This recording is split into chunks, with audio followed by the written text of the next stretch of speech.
Bonjour tout le monde et bienvenue dans cette nouvelle vidéo consacrée à la version japonaise de Final Fantasy Bravarius. On va aujourd'hui parler du nouvel event consacré à Seiken Densetsu Collection pour fêter la sortie du jeu au Japon sur Switch. Alors à cet event s'accompagne d'une bannière rajoutant 4 nouveaux personnages issus du jeu Seiken Densetsu 3 ainsi qu'un événement de Roi Mog. Donc une bannière déjà qui est constituée de 3 natifs 5 étoiles et d'un natif 4 étoiles, ce qui peut faire un petit peu grincer des dents. 3 natifs en même temps, c'est un peu embêtant, mais pour cette bannière là, ils font un truc un peu particulier, c'est-à-dire qu'il y a des roulements. Les premiers jours de la bannière, il y a eu les 3 natifs 5 étoiles que l'on pouvait récupérer avec le même taux de drop augmenté, et ensuite, chaque jour, il y a un seul des 3 natifs 5 étoiles dont le taux de drop est augmenté, donc cette fois-ci c'est Kevin, et à partir de minuit, ce sera au tour de Hawkeye d'avoir un taux de drop augmenté. L'event est accompagné également du retour de la bannière Seiken Densetsu 2, ou Secret of Mana, qui permet de récupérer Randy, Prime et Popeye. D'ailleurs, Popeye qui a eu sa 6ème étoile au passage. Donc, eh bien, on va passer les personnages en revue dans un premier temps. Et on va commencer par Popeye, hein. On va aller assez vite. Popeye a eu une 6ème étoile, on va dire plutôt timide, qui se traduit par quelques passifs et 2 capacités. Donc au niveau des passifs, Popeye récupère un 20% de points de vie, un 20% de points de magie et un 30% d'attaque magique. Voilà, donc ça c'est vite vu, c'est toujours sympa, mais c'est pas énorme. Et Popeye récupère également 2 nouvelles capacités. Donc une première qui coûte 80 MP tout de même et qui fonctionne de manière aléatoire. Donc il y a 4 variations possibles. On a 35% de chance de faire un sort qui rendra 10% des HP et des MP de toute l'équipe. 15% de chance de lancer ce même sort, mais cette fois en redonnant 20% des HP et des MP pour toute l'équipe. Ensuite, on a 35% de chance de faire un full break sur tous les adversaires durant 3 tours, donc full break moins 30% sur l'intégralité des stats. Et enfin, on a 15% de chance de faire ce full break, mais cette fois en diminuant toutes les statistiques de l'ensemble des adversaires de 40%. Voilà, donc un sort pas forcément très pratique à l'usage. Et l'autre capacité que Popeye récupère, c'est un sort qui coûte 50 MP et qui fait du 400% de dégâts magiques sur tous les adversaires, des dégâts magiques neutres. D'ailleurs, n'oublions pas non plus que Popeye est un personnage qui a reçu des enchantements, notamment sur son Acid Storm, ainsi que ce sort-là, Burst, qui augmentent leur puissance, donc ça devient des sorts qui font 300% de dégâts magiques, et qui au passage diminuent de 40% de statistiques. Donc ici c'est l'attaque et la défense physique pour Acid Storm, et par là c'est l'attaque et la défense magique pour Burst. Donc bon, personnage un peu orienté attaque magique et debuff à la fois. Mais c'est pas sa 6ème étoile qui rendra Popeye beaucoup plus attrayant. Ensuite, en natif 4 étoiles de nouveau, donc qui est arrivé avec la bannière Seiken Densetsu 3, nous avons Charlotte. Alors on peut aussi la nommer Carly suivant les versions du jeu, mais en tout cas ici elle est nommée Charlotte, exactement comme le tank natif 3 étoiles, donc très pratique hein, pour pouvoir les différencier. Donc Charlotte est un personnage un peu orienté à la fois attaque hybride, support, soigneur, mais ne fait rien de très bien, hein. Au niveau des passifs, on a un 20% d'attaque magique, 20% de défense magique. Et puis c'est à peu près tout, malheureusement. Pas énormément de passifs pour le personnage. On a ensuite des attaques hybrides élémentaires, donc Ice, Flame et Thunder Saber, qui sont à chaque fois du 130% de dégâts hybrides... Non, 230%, pardon. J'ai dit 130%. 230% de dégâts hybrides sur une seule cible. Donc ça ne fera pas des dommages très élevés, hein, vu les statistiques du personnage. Et ensuite quelques petits sorts de soins, il y a l'équivalent d'un Kuraja avec ce sort là. Ici on a un Dispel. Ensuite là on a un sort qui soigne un peu moins qu'un Kuraja mais qui enlève toutes les altérations d'état. Par contre c'est que sur une seule cible, c'est pas sur tout le groupe. Et enfin ici on a un sort de régène de points de vie sur 3 tours, donc qui fait plus ou moins l'effet d'un Kuraja, voilà, à chaque tour. Ensuite nous avons un sort qui augmente de 40% la défense magique de toute l'équipe durant 3 tours. Et puis derrière, bon bah, on a un sort de résurrection classique. On a un sort qui fait 320% de dégâts magiques de lumière sur tous les adversaires et qui augmente les dégâts que Charlotte produira contre les cibles morts-vivants de 50% pour le prochain tour. Là aussi, pas très intéressant. Ah oui, tiens, elle a aussi Earth Saber, donc pareil, hein, 230% de dégâts hybrides de terre sur une seule cible. J'avais pas fait attention, en bas de la liste. Et finalement, son sort le plus intéressant, c'est celui-ci, qui coûte 32 MP, et qui fait moins 45% sur toutes les stats d'un adversaire durant 3 tours. Donc un bon debuff, mais après, bon bah, le reste de ses capacités... bah, le côté offensif, le personnage n'a pas les statistiques pour faire des dégâts corrects. Le côté soigneur, bah, comme c'est que des capacités, ce n'est pas duel castable. Bref, perso ne fait rien de très bien, à l'exception de ce debuff plutôt sympa. On a également une limit burst pas trop mal, puisque c'est du 600% de dégâts physiques sur une cible, mais qui pareil diminue de 45% toutes les stats durant 3 tours. Par contre, la montée de la limit burst n'augmente que les dégâts physiques et malheureusement pas la puissance du debuff. C'est un petit peu dommage, ça aurait pu rendre le personnage un peu plus attrayant. Reste sa récompense de confiance, qui est une récompense de confiance plutôt sympa pour les tanks. Ça donne 20% de points de vie, de défense physique et de défense magique, ainsi qu'une résistance à la lumière de 10%. Bah, quelque chose à prioriser particulièrement, mais qui reste quand même sympa. Passons ensuite au natif 5 étoiles. Donc en premier, Hawkeye, qui est peut-être le personnage le moins intéressant des 3 natifs 5 étoiles qui ont été rajoutés. Donc Hawkeye est un attaquant hybride avec 2 bases d'assez bonnes stats et des possibilités d'équipement plutôt sympas au niveau des armes. Par contre, que les habits et les robes ainsi que les chapeaux pour les armures, ça c'est un petit peu plus embêtant. Directement sa récompense de confiance qui est plutôt bien pour lui. C'est une dague qui donne 105 d'attaque physique, 70 d'attaque magique, 20% de MP et qui augmente la vitesse de remplissage de la limit burst de 100%. Donc bah, ça constitue à l'heure actuelle tout simplement la meilleure dague du jeu. Mais le souci c'est qu'il n'y a pas encore énormément de porteurs de dagues intéressants, ni de matéria qui permettent d'augmenter la puissance d'attaque si on est équipé de dagues. Alors, donc, Hawkeye, qu'est-ce qu'il possède? Alors déjà, les passifs. On a une ambidextrie native, vu son sprite c'est plutôt logique, et c'est toujours appréciable, hein, un perso avec Dual Wield.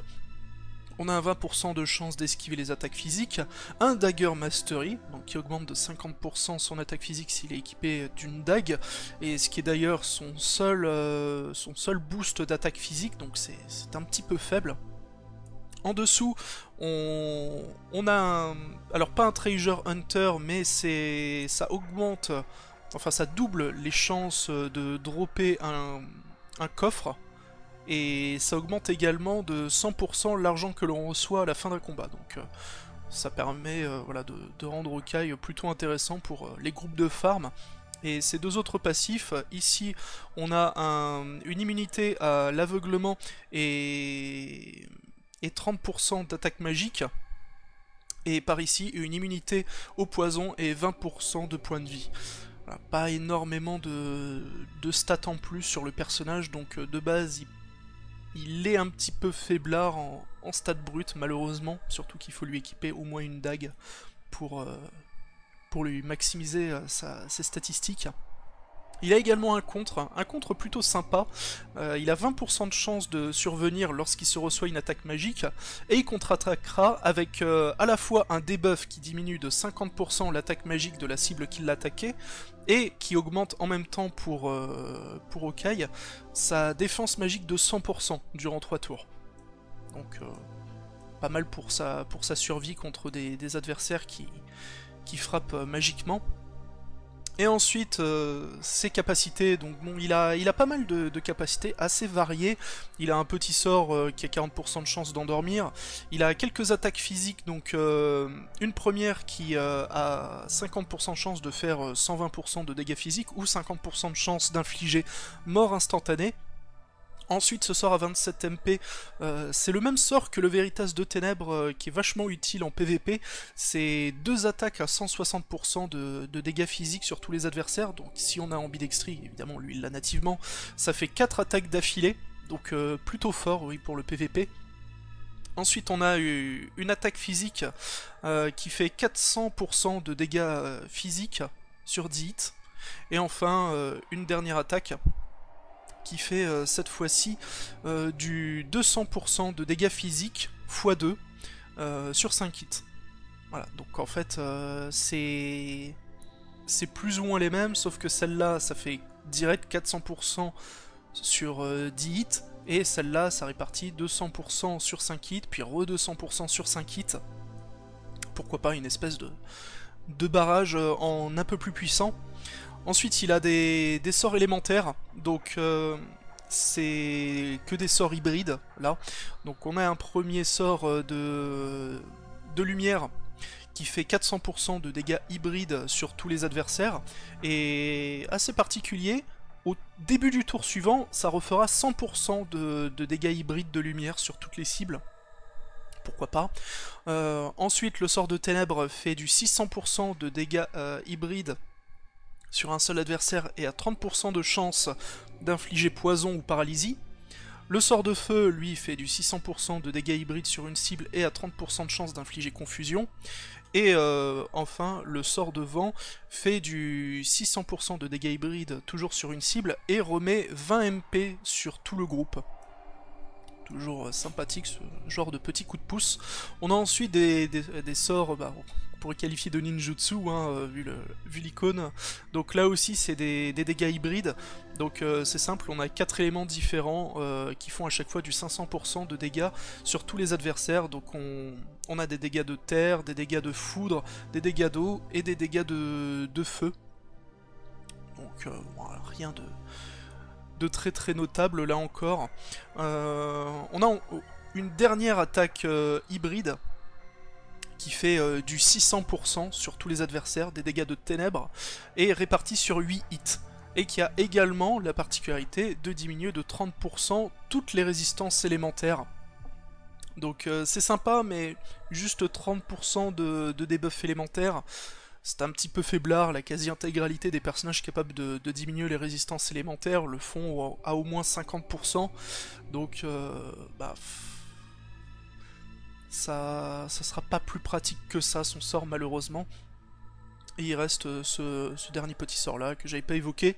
C'est juste un sort classique qui lui permet d'esquiver les 2 prochaines attaques physiques qui devraient se recevoir durant les 2 prochains tours.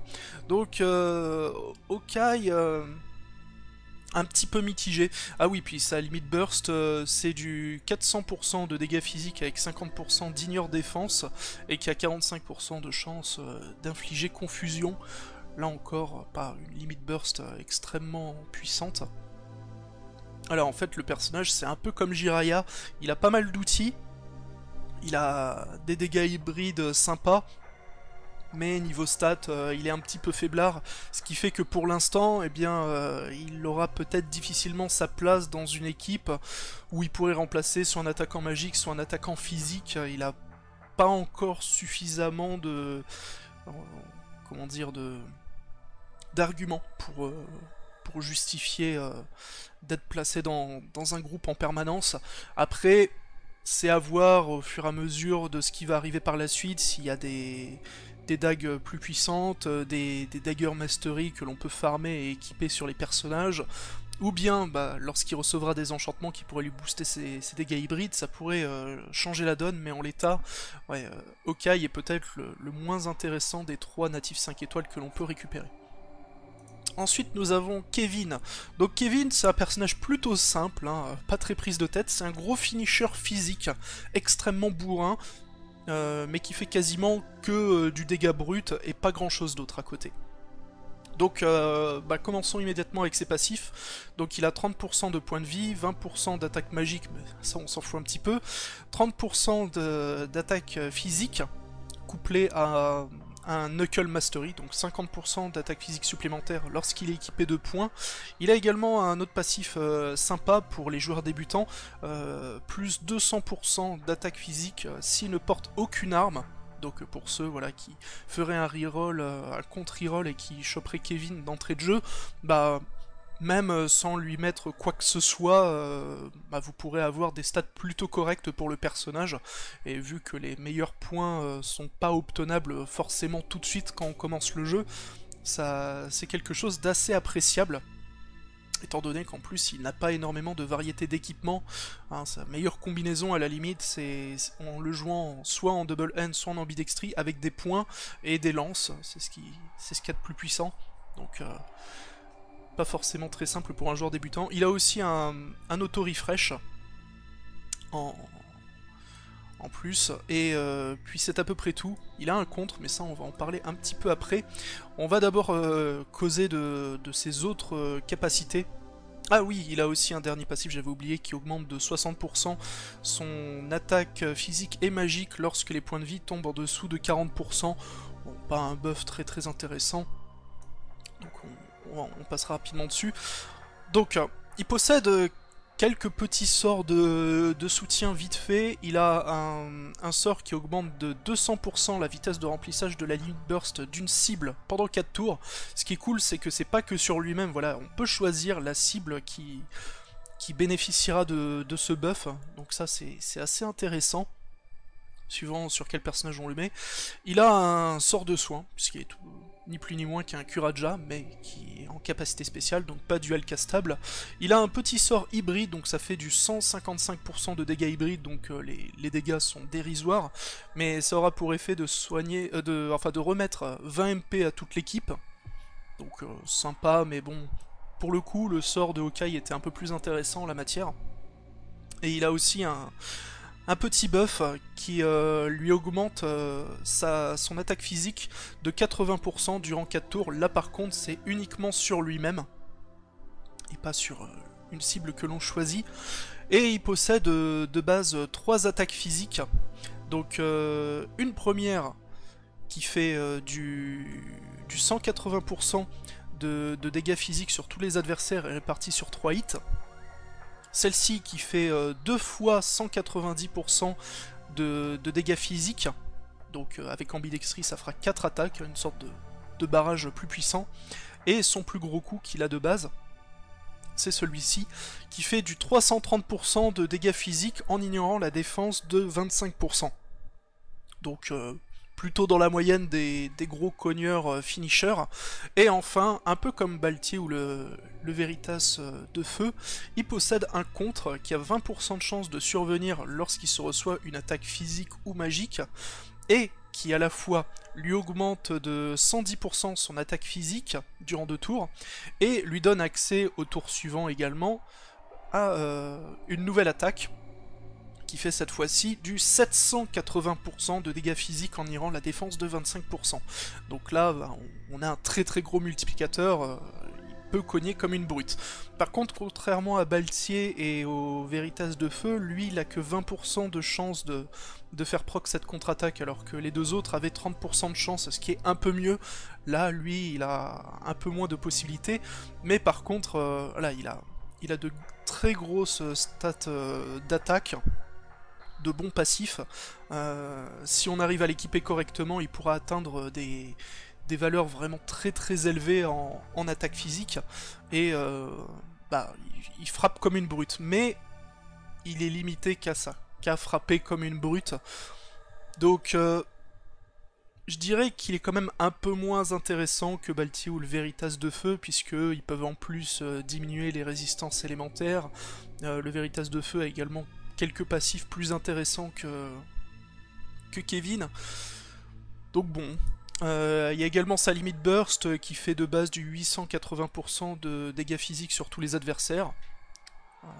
Donc si on l'augmente au niveau max, ça fait du 1000% de dégâts physiques, ce qui est sympa, mais ce qui est pas encore une fois extrêmement fou par rapport aux autres finishers du jeu. Et par contre, sa limit burst, pas sa limit burst, pardon, sa récompense de confiance, qui elle est très très bien, puisqu'il entre dans le cercle très fermé des personnages qui peuvent donner 60% d'attaque physique supplémentaire, avec sa récompense de confiance aux côtés du Veritas de Ténèbres, du Veritas de Feu et de Duke. Donc là, c'est comme pour les autres, une matéria à double condition. Donc ça augmentera de 30% l'attaque physique s'il est équipé de points, et de 30%, encore une fois, l'attaque physique s'il est équipé de vêtements. Donc sur lui-même, c'est très très cool. Ou n'importe quel autre personnage capable de porter des points, ça peut être extrêmement puissant. Donc Kevin, au final, si vous n'avez pas d'autres gros finishers, il a de l'intérêt. Mais si vous avez un Veritas de Feu, Cloud, Baltier, Lunès avec ses enchantements, ce genre de choses, son intérêt est tout de suite moins élevé. Et enfin, la dernière native 5 étoiles de cette bannière, elle est ici. Il s'agit de Lise. Donc, alors là, le personnage, c'est une buffeuse et débuffeuse à la fois. Vraiment un pur perso de support, plutôt intéressant. Donc, niveau passif, le personnage, alors, a 20% sur toutes les stats. HP, MP, attaque physique, défense physique, attaque magique, défense magique, voilà. Très simple. On a aussi une sorte de Spear Mastery, mais qui augmente de 30% l'attaque et la défense magique lorsqu'on est équipé d'une lance. Alors c'est un petit peu embêtant parce que voilà, il faut mieux privilégier ces deux statistiques, l'attaque et la défense magique sur ce perso, mais pour l'instant il n'y a pas de lance magique. C'est un petit peu problématique, peut-être à l'avenir, ça rendra le perso encore plus attrayant. On a également un passif qui augmente de 30% les dégâts qu'elle produit lorsqu'elle lance une invocation, ce qui est plutôt cool. Un auto-refresh, donc 5% de MP récupéré à chaque tour. Un passif qui augmente de 100% les dégâts qu'elle fait sur les sauts, puisque oui, elle possède un jump, qui est d'ailleurs un jump qui fait 300% de dégâts physiques sur 3 hits, donc 400% avec... son passif, c'est plutôt sympa, et elle a aussi 75% de chance en moins d'être prise pour cible, donc pour un perso de support c'est vraiment très très cool, et elle a également une immunité au poison, à la confusion et à stop, c'est un des rares personnages qui est immunisé à stop, ça c'est vraiment très très très très très sympa. Ensuite, pour le reste de ses capacités, c'est plutôt simple en fait, elle a 3 capacités de buff et 3 capacités de debuff ici, qui fonctionnent tous de la même manière. Donc pour les buffs, c'est à chaque fois un boost de 120% sur une statistique, pour toute l'équipe durant 4 tours. 4 tours c'est franchement pas mal, et 120% c'est un bon boost. Donc il y a un boost pour l'attaque physique, un autre pour la défense physique, et un dernier pour la défense magique. Pas de boost pour l'attaque magique malheureusement, et il en va de même pour les debuffs, donc qui à chaque fois diminue de 50% une statistique sur tous les adversaires durant 4 tours. Là aussi 4 tours, c'est plutôt cool. Donc pareil, attaque physique, défense physique et défense magique, pas de debuff de magie, donc autant pour les buffs, c'est pas trop grave je trouve, autant pour les debuffs c'est un peu plus embêtant, mais il y a d'autres capacités qui permettent de nuancer un peu ça, puisqu'elle possède 2 derniers sorts qui coûtent 0 MP mais qui pompent dans la jauge d'invocation pour être lancés. Donc elle a un premier sort qui est un peu le même que Yuna possédait, c'est-à-dire que ça va consommer 3 orbes d'invocation, et donc ce qui équivaut à peu près à un tiers de la jauge, et qui fera une attaque hybride faisant 2000% de dégâts sur une seule cible, et c'est des dégâts hybrides qui prennent en compte la stat d'attaque et de défense magique. Voilà, d'où l'intérêt de booster les 2 statistiques de ce personnage. Et son autre sort, qui consomme que 2 orbes d'invocation, donc pas très gourmand comme sort, et qui fera cette fois-ci 900% de dégâts hybrides sur tous les adversaires, toujours en prenant en compte la stat d'attaque et de défense magique, hein, pour le calcul du dégât hybride, et qui au passage diminuera durant 3 tours de 45% toutes les statistiques de l'ensemble des adversaires. Donc voilà, ça rattrape un petit peu le fait qu'elle n'ait pas de debuff d'attaque magique. Avec ça, on peut quand même le faire. Donc, le perso en l'état est plutôt sympa, et c'est pas tout, il y a aussi sa limite burst qui est franchement cool. Donc c'est une limite qui fait du 680% de dégâts physiques sur tous les adversaires et répartis sur 11 hits. Donc pour un perso comme ça, les dégâts en soi n'ont pas un grand intérêt, mais par contre, ça aura également pour effet de diminuer de 45% l'ensemble des résistances élémentaires de tous les adversaires durant 3 tours. Et là, c'est beaucoup plus cool. Malheureusement, monter le niveau de la limite burst ne fait qu'augmenter les dégâts physiques de la limite et pas le debuff de résistance élémentaire. Ça aurait pu rendre le personnage encore plus attrayant. En l'état, c'est un des meilleurs supports à la fois buffer et debuffer. Donc peut-être le perso le plus intéressant des 3 natifs 5 étoiles, et sa récompense de confiance est le meilleur casque défensif à l'heure actuelle dans le jeu, qui donne 52 de défense physique, 40 de défense magique, et qui augmente les HP et les MP de 15%, donc très bien pour un tank. Voilà donc pour ce personnage. On va maintenant tester tout ça en combat. Donc c'est parti, on va faire la zone à 13 d'endurance, et puis on testera peut-être aussi la zone à 40 d'endurance, qui est pas trop compliquée et qui est correctement farmable pour une fois. Alors, testons un peu les nouvelles capacités de Popeye. On va faire, tiens, son nouveau sort à 50 MP, qui a l'animation d'un Ultima d'ailleurs, plutôt sympa. Et qui fait, bon bah voilà, pas des dégâts forcément extrêmement fous. Qu'est-ce qu'on va pouvoir tester avec les autres personnages? Alors idéalement, il faudrait remplir un peu la jauge d'invocation. Ouais, malheureusement, ça n'a pas été le cas. Bon bah, on va diminuer un peu l'attaque physique de tous les adversaires avec Lise. Voilà. Et avec Okai, on va faire son espèce de barrage amélioré.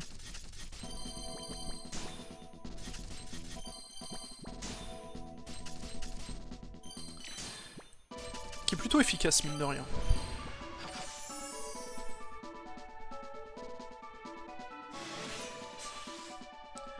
Ok. Donc là, normalement, voilà, on a accès à l'une des 2 attaques de Lise qui consomme de la jauge d'invocation, donc celle-ci c'est du 900% de dégâts hybrides sur tous les adversaires et qui diminue toutes les stats de 45%. Voilà, bon coup en finisher.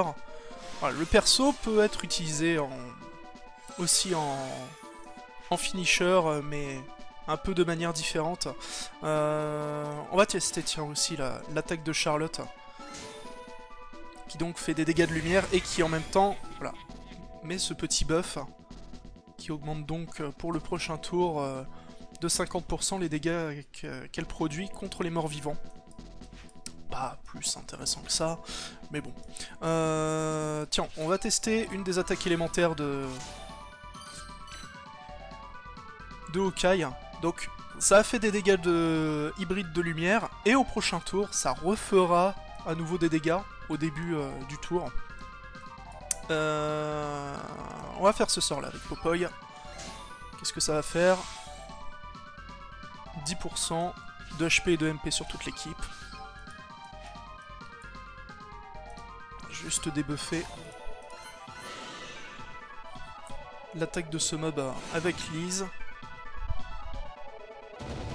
Et donc voilà, début du tour suivant, la seconde explosion de lumière produite par Okai.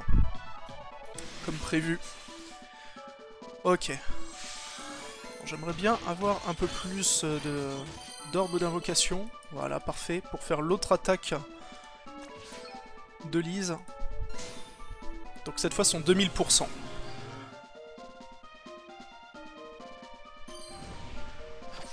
Qui fait quand même des dégâts corrects. Hein.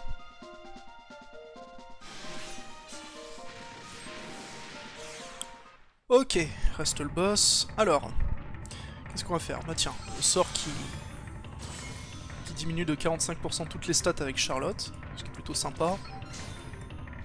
On va faire le sort qui diminue de 30% toutes les résistances élémentaires et qui fait du 600% de dégâts hybrides de ténèbres avec Okai. Voilà. On va booster la défense physique de 120% avec Lise.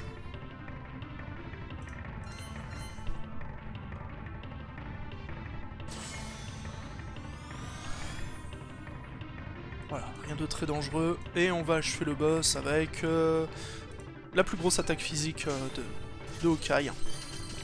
Donc 400% de dégâts physiques sur 10 hits. Ah, donc le perso a un côté couteau suisse plutôt sympa, mais voilà, en dégâts bruts, il est loin des plus gros attaquants malheureusement.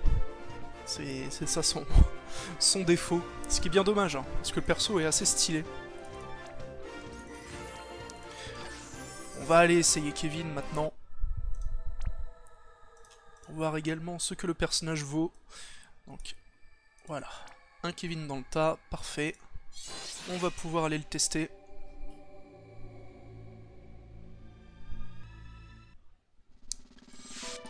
Alors,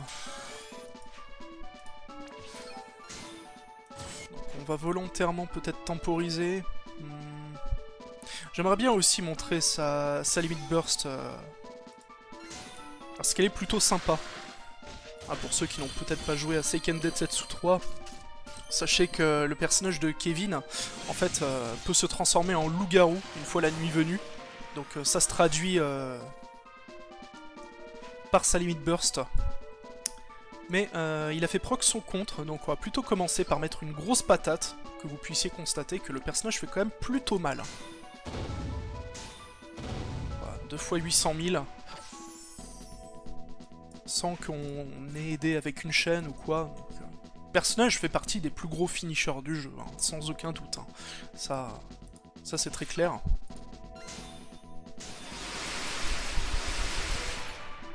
L'attaque de feu de Hawkeye. Hein. Une salve de missiles, on se demande bien d'où ils sortent. Ok, bon bah on va pouvoir lancer la limit burst de Kevin. Qui est plutôt stylé donc.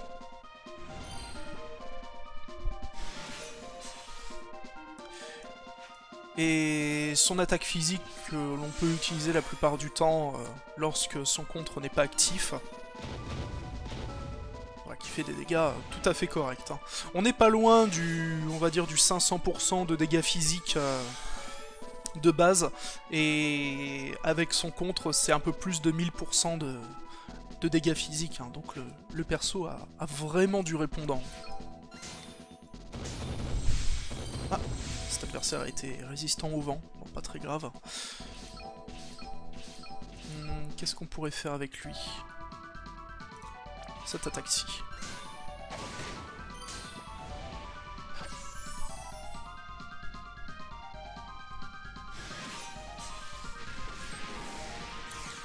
Ok. Reste plus que le boss. Qu'est-ce qu'on va bien pouvoir lui faire? Bah, tiens. Cette attaque de ténèbres avec Hawkeye. Qui avait des chances d'infliger confusion. Ce qui n'est pas le cas pour cet adversaire. On va attendre peut-être essayer de faire proc à nouveau le contre de Kevin.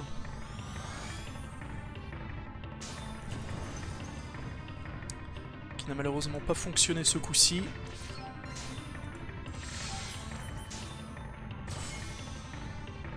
On va attendre encore. Le problème c'est que le boss frappe de plus en plus fort à chaque tour. Donc c'est un petit peu dangereux. Bon. On va le battre maintenant, ce n'est pas grave. Ah, j'aurais pu aussi donner de la vitesse de remplissage de limit burst à Hawkeye pour montrer sa limite. Bon, qui est pas forcément top. Hein.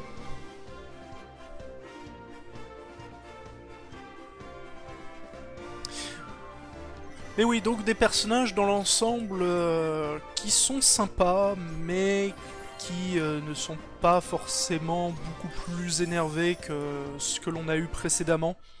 Donc c'est à vous de voir selon ce que vous possédez ou non dans votre équipe, si ils ont de l'intérêt d'être pool. Et on va juste aller faire la zone à 40 d'endurance, donc qui possède les mêmes adversaires, mais un peu plus puissants. Et donc là, vaut mieux emporter avec soi un ami qui fait mal. Donc tant qu'à faire, vu qu'on parle de Seiken Densetsu, autant emmener un Randy qui cogne fort. Je rappelle, Randy, avec ses enchantements, est devenu un perso extrêmement puissant. Très très gros finisher. Hein. Vous voyez là, le Randy que j'ai pris avec moi en allié est quasiment à 1700 d'attaque physique. Bon, par contre, voilà, il a la blinde de récompense de confiance hein, pour atteindre une telle somme, évidemment.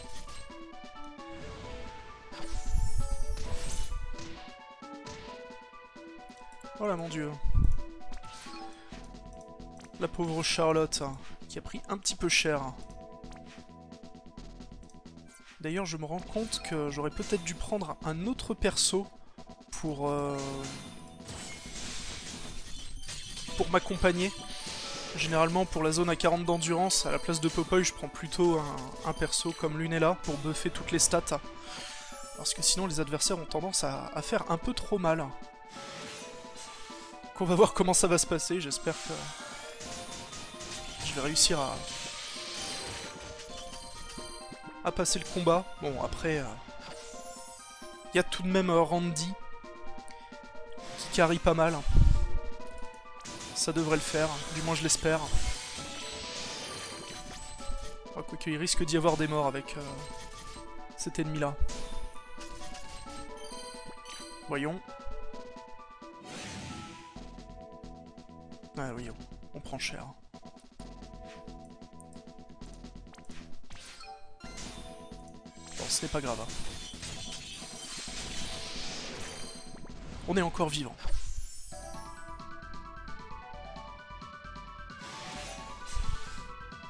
Ok. On va faire ce sort là avec Popeye. Histoire de peut-être aider un petit peu aux soins. Ou de débuffer les stats, ce qui est bien aussi.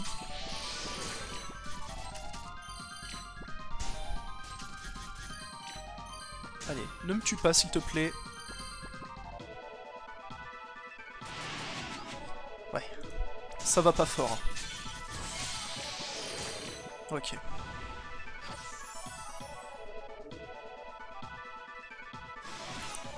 Bon. On devrait quand même survivre. Parce qu'il y a toujours un petit joker. L'invocation Fenrir. C'est un boss qui fait juste une attaque... Une attaque physique. Donc, eh bien, on va refaire... les mêmes attaques.